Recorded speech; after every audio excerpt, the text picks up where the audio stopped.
तो इस खास सेगमेंट में आज हमारे साथ जुड़ रहे हैं बेहद खास मेहमान। मुझे खुशी हो रही है निपॉन इंडिया एआईएफ के इक्विटी इन्वेस्टमेंट के फंड मैनेजर राहुल वीरा को अपनी इस चर्चा में शामिल करते हुए।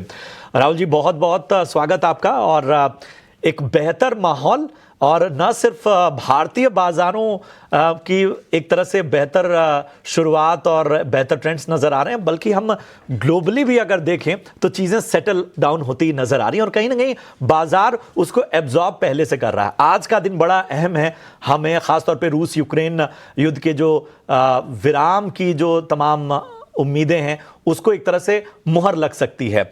बताएं, अब इस बाजार में थोड़ा ऑप्टिमिज्म आ गया है। आज जिस तरह से ग्राफ नजर आ रहा है बाजार का, क्या अब जो डेंट लगा था, जो जख्म थे पिछले दिनों, वो अब धीरे धीरे मिटते हुए नजर आ रहे हैं? जी जी, बिल्कुल, थैंक यू। आपका ऑब्जर्वेशन बिल्कुल ही ठीक है। यहाँ पे कहीं ना कहीं इमर्जिंग मार्केट्स में रैली दिख रही है। डॉलर इंडेक्स हमें दिख रहा है कि वो 110 से 103 आ चुका है।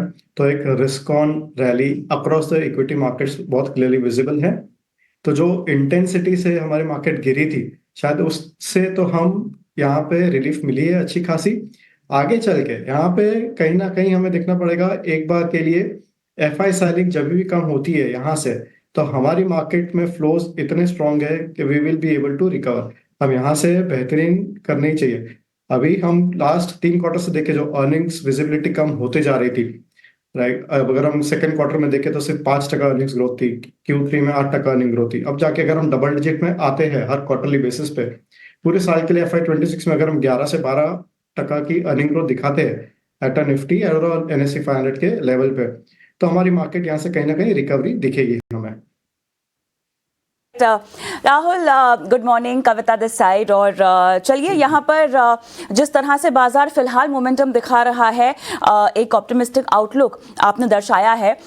लेकिन देखिए, बाजार की फितरत राहुल आपसे बेहतर कौन समझता होगा, उतार चढ़ाव से भरी होती है। ठीक है, अब ऐसे में बहुत सारी नैरेटिव्स और बहुत सारी बातें जो पिछले दिनों हमने वैल्यूएशंस पर लेकर बनती हुई देखी, हमने फ्रॉथ कलेक्शन होता हुआ देखा, प्राइस करेक्शन हो चुका है, अब हम टाइम करेक्शन की बात कर रहे हैं। मैं फोकस टाइम करेक्शन पर करना चाहती हूं आपके साथ। अब जहां पर छट चुके हैं वैल्यूएशंस राहुल, वहां तो छट चुके हैं, बाजार समझता है। आपकी एक्सपर्टीज, क्योंकि आप फंड मैनेजर हैं, तो आप वो एरियाज को आप मुझे बताएं जहां पे टाइम करेक्शन होना बाकी है। कौन कौन से सेक्टर्स और कौन कौन सी रणनीति के लिहाज से आप टाइम करेक्शन का इंतजार कर रहे हैं, जहां पर आप आते ही इनिशिएट भी करेंगे अपनी योजनाएं और अपनी रणनीति? कहीं ना कहीं PSU सेक्टर था, राइट। कहीं ना कहीं ये जो थीम्स चल रहे थे पिछले 3-4 साल से, चाहे वो कोई तो सोलार में था, कहीं ना कहीं डेटा सेंटर्स में थे, कहीं ना कहीं इनका वैल्यूएशंस हमेशा बहुत अपने वक्त से आगे चले गया था। तो हमारे हिसाब से कहीं ना कहीं यहाँ पे अंडरवेट पोजीशन रखना बेहतर होगा, क्योंकि जो वैल्यूएशंस है अगले 2-3 साल शायद उतनी अर्निंग ग्रोथ या विजिबिलिटी हमें दिखेगी नहीं। तो जहाँ पे भी नरेटिव्स बन रहे थे कि हम अगले 2 साल में इतना काम कर लेंगे, हम इतनी अर्निंग्स दिखा देंगे, वो सब थोड़ा डिलेड रहेगा हमारे हिसाब से। अगर हम बजट भी देखें, राइट, तो बजट के अंदर भी जो 11 लाख करोड़ का कैपिटल आउटलेट था, उसमें अगर हम सब सेगमेंट्स में जाके देखें तो पावर सेगमेंट में अभी भी 12 से 15% की ग्रोथ दिखाई है गवर्नमेंट ने कि हम यहाँ पे आउटले रखेंगे। पर यार डिफेंस, रोड्स, रेलवेज में इन्होंने ऑलमोस्ट फ्लैटिश रखी है। 0 to 1% का सिर्फ ग्रोथ दिखाया था बजट में। तो कुछ सेक्टर्स इनमें बहुत क्लियरली है, जैसे डिफेंस है या रोड्स, रेलवे है, यहाँ पे थोड़ा बहुत कूलिंग ऑफ होगा हमारे हिसाब से। यहाँ पे कहीं ना कहीं टाइम करेक्शन दिखेगा हमें। राहुल जी, वरुण बोल रहा हूँ। सर, एक बात आपसे समझना चाहूँगा, क्योंकि आप तो ये जो FI है, यानी कि फॉरेन इंस्टीट्यूशनल इन्वेस्टर्स है, विदेशी निवेशक है, इनसे बात करते होंगे। एक बात जो समझ में नहीं आ रही है वो ये है कि ये क्यों इंडिया में खरीदारी नहीं कर रहे? क्या ये इंडिया की ग्रोथ स्टोरी में पार्टिसिपेट नहीं करना चाहते? क्या चीज़ है जो इन्हें रोक रही है, और कब तक इनका इंटरेस्ट फिर से लौटेगा भारतीय बाजारों में?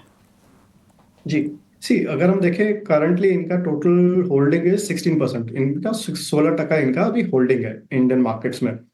तो लोएस्ट ये गए हैं 2004 में, जब ये 13% पे थे। उससे नीचे ये लोग गए नहीं है। अब हम अगर हम एज्यूम करके चले यहाँ पे कि 3% और सेलिंग पॉसिबिलिटी है, वर्स्ट केस सिनेरियो अगर हम लेके चले, तो हमारी मार्केट कैप इंडियन मार्केट की है $4 ट्रिलियन। इसमें 3% अगर हम लेके चले तो $120 बिलियन की सेलिंग की पॉसिबिलिटी है, राइट। अभी इन्होंने जब शुरू किया था यहाँ पे बाइंग लास्ट 6 साल 7 साल में जो बाइंग दिखी थी, इसमें ये लोग एज ऑफ नाउ तो सिर्फ प्रॉफिट बुकिंग कर रहे हैं। सो उनका व्यू नेगेटिव नहीं है इंडिया के लिए, वो सिर्फ प्रॉफिट बुकिंग चाह रहे हैं as of now because of the valuations, largely valuations के लिए ये अभी प्रॉफिट बुकिंग कर रहे हैं। हमारे हिसाब से यहाँ से अगले 3 महीने में जितनी भी सेलिंग होनी है, इंटेंसिटी जो थी बेचने की इनकी, हम हर हर महीने में हम जो दिख रहे थे $10 बिलियन, हर दिन में जो 4-5 हजार करोड़ दिख रहा था, ये अगर रिलैक्स भी होता है, कहीं जाके सिर्फ -1000 या -2000 होता है, हमारी बाजार में तेजी दिखेगी। तो अगले 2 से 3 महीने तक पॉसिबिलिटी है कि एफआई सेलिंग चालू रहे, कहीं ना कहीं ये बॉटम आउट हो जाएगी। रहेगा एफआईआई सेलिंग्स का, बिकवाली के बॉटम आउट होने का। लेकिन देखिए, जो एक थीम चल रही है, जो चर्चा में भी है, इमर्जिंग मार्केट्स वर्सेस यूरोप, ये सवाल मैं आपसे पूछ रही हूं, आपका दाव वहां पे एफआईआईस के नजरिए से कहां ज्यादा लगता हुआ दिखाई दे रहा है? कौन से बाजार अच्छे हैं? और एक और सवाल, 2025 क्या भारत का साल हो सकता है इमर्जिंग मार्केट्स में? नहीं, सो डेफिनेटली अगर हम ग्लोबल असेट रीएलोकेशन देखें, एफआईआईस किस तरीके से सोच रहे हैं एज ऑफ नाउ, हमारी मार्केट फ्रॉथ से लेके कंफर्ट जोन में आ चुकी है। पर कंफर्ट जोन से क्या ये डीप वैल्यू जोन है? तो आंसर इज नो। यहाँ पे हम डीप वैल्यू जोन में नहीं है कि वो आपकी खरीदारी जोर से शुरू करेंगे, तो कुछ वक्त लग सकता है। यहाँ पे दूसरी कंट्रीज जो इतने सालों से जो ग्रोथ नहीं दिखा रही थी, चाहे वो यूरोपियन कंट्रीज हो या चाइना हो, कहीं ना कहीं इनमें तेजी की बातें चल रही है और वैल्यूएशन भी कंफर्टेबल। तो ग्लोबल रीएसेट एलोकेशन में हमें एफआईआईस का टिल्ट यूरोप या चाइना की तरफ होते हुए दिख रहा है बहुत क्लियरली। अब जब तक हम डीप वैल्यू जाएंगे या नहीं जाएंगे, ये भी एक बड़ा सवाल है। और कहीं ना कहीं कंफर्ट जोन में आ चुके हैं। अगर हम यहाँ पे सिलेक्टिव रहते हैं कुछ स्टॉक्स में, तो हमें पैसे कमाने के लिए अपॉर्चुनिटीज दिखते रहेंगे अगले 1 या 2 साल में। शुक्रिया करेंगे राहुल जी, काफ़ी बेहतर नज़रिया, हर पहलू पर आपने अपना एक एक्सपर्ट ओपिनियन दिया और उम्मीद यही करते हैं कि ये जो बाज़ार की बिग पिक्चर है और ज़्यादा बेहतर और बेहतरीन बने। हमसे बातचीत करने के लिए अपना कीमती समय